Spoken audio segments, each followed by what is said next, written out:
न जानीते लोकम न च निगम जातम कुल परों परां वा नो जाना यह न शतां चापि चरितम् रसं राधायामा भजति किल भावं ब्रजमणो रहस्ये तद्यस्य स्थितिरपि न साधारण गति। पहली बात तो ये समझना होगा कि वृंदावन नित्य विहार रस के अलावा अन्यत्र रस की स्थिति ठाकुर में मानी गई है और भाव की स्थिति गोपीजनों में प्रियाजू में मानी गई है। प्रियाजू की उपासना के विषय में वहां महाभाव तक की बात हुई, भाव महाभाव तक की, लेकिन ठाकुर जी को रसराज कहा गया है। समझ रहे ना? अन्यत्र ये नित्य विहार वृंदावन रस के सिवा अन्यत्र रसराज ठाकुर जी और भाव महाभाव श्री लाडली जी। लेकिन यहां कह रहे हैं यहां उल्टा है। यहां रस की स्थिति किशोरी जी में और महाभाव की स्थिति श्री ठाकुर जी में, भाव महाभाव की स्थिति। तभी वो महावर रचते हैं, तभी वो मांगत लाल लाड़िलो नागर प्रगट भई दिन दिन की चोरी दान दैरी नवल किशोरी। रसदात्री प्रियाजू की बात नहीं, प्रियाजू की सहचरियों की भी चाटुकारिता करते हैं।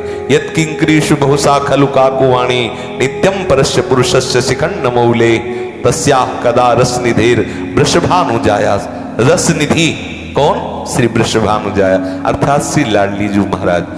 हमारे यहाँ रस की स्थिति किशोरी जू में और भाव महाभाव की स्थिति श्री लालजू में है, तभी लालजू अधीन है।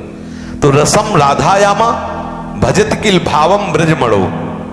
कोई विशेष रस के रसज्ञ जो रसिक जन हैं उनके प्रताप से रहस्य समझ में आता है कि श्री किशोरी जो रस का साक्षात समुद्र है और श्री लालजू भाव का साक्षात समुद्र है। हमारे यहाँ उपासना में भाव द्वारा श्री लालजू रस का रसास्वादन करते और अन्यत्र रसराज लालजू और सब भाव के द्वारा उनका सेवन। वहां ठाकुर जी रसराज ठाकुर जी और सब उनका भाव के द्वारा सेवन करते, चाहे वो जिस भाव वाले हो। लेकिन हमारे यहाँ श्री लाडली जू रस समुद्र और सब श्री लाडली जू का सेवन भाव के द्वारा हो। भावोत्सवेन भजताम रस कामधेनुम। यहाँ इष्ट श्यामा महारानी श्री भगवत रसिक जी कह रहे हैं, हरिदासी संप्रदाय के हैं, वो कह रहे हैं यहाँ इष्ट श्यामा महारानी। बिना श्यामा महारानी के इष्ट भाव आए इस रस में जो निकुंज का रस है इसमें प्रवेश नहीं।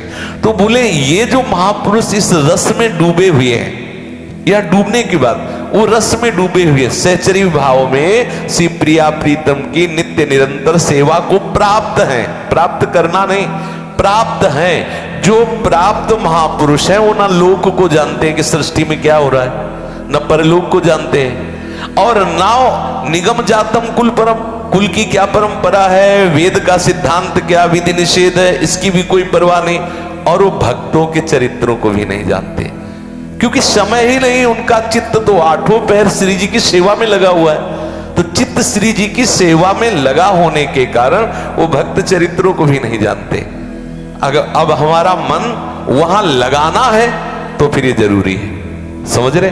श्री ध्रुवदास जी नित्य विहार रस के सिद्ध रसिक हैं और भक्त नामावली का गान किया है। एक भक्त नामावली, जो भक्त नामावली सतलीला वृंदावन सतलीला की तरह रचना की है, उसका नाम भक्त नामावली सतलीला है।